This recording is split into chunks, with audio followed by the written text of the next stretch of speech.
வணக்கம். இன்றைக்கி நம்ம வீடியோவில் ஹெல்தியான கம்பு அடை செய்ய போகிறோம். இந்த கம்பு அடையை நம்ம சின்ன பசங்கள்லேருந்து பெரியவங்க வரைக்கும் எல்லாருமே நம்ம சாப்பிட்லாம். இதை எப்படி பண்ணலாங்கிறத வாங்க வீடியோக்குள்ளே போய் பார்க்கலாம். இப்போ நாம் 2 கப் அளவுக்கு கம்பு மாவு எடுத்துக்கலாம். உங்களுடைய தேவைக்கு தகுந்த மாதிரி நீங்கள் மாவு எடுத்துக்கோங்க. நான் இன்றைக்கி 2 கப் அளவுக்கு எடுத்துக்கிறேன்.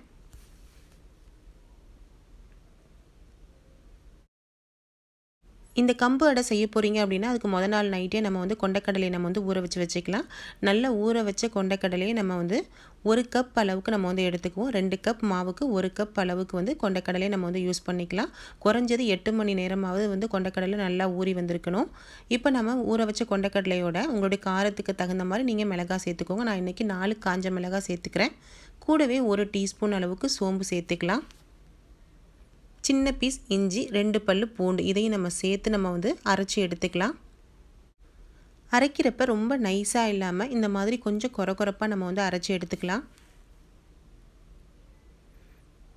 இதை நாம் எடுத்து வச்ச மாவு கூட சேர்த்துருவோம்.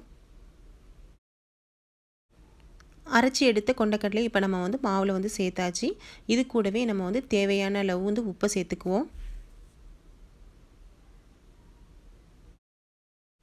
1/2 டீஸ்பூன் அளவுக்கு மஞ்சள் தூள், 1 டேபிள் ஸ்பூன் அளவுக்கு முருங்கைக்கீரை பொடியை சேர்த்துக்கிறேன். உங்கள்கிட்ட முருங்கைக்கீரை பொடி இருந்தால் எடுத்துக்கோங்க.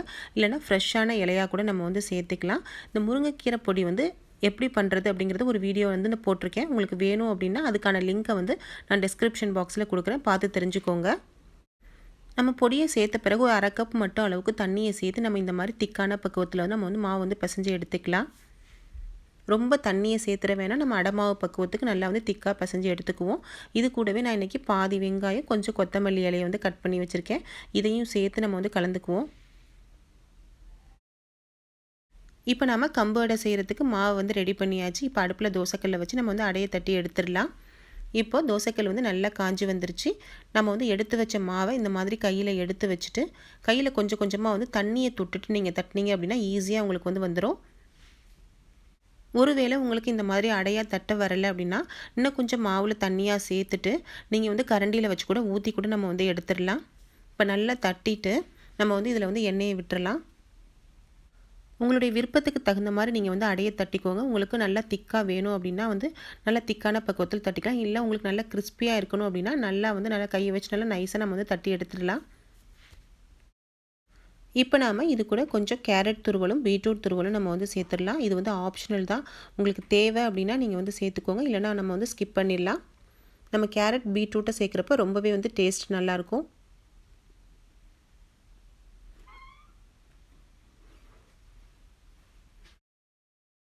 ஒரு மூடியை போட்டு நல்லா கம்பு அடையை நல்லா வேக வச்சு நம்ம எடுத்துக்கலாம். இப்போ நாம் மூடியை ஓப்பன் பண்ணி பார்க்கலாம். அடை ஒரு பக்கம் நல்லாவே வெந்து வந்துருச்சு. இதை நம்ம திருப்பி போட்டு மறுபக்கமும் நல்லா வேக வச்சு நம்ம எடுத்துக்குவோம்.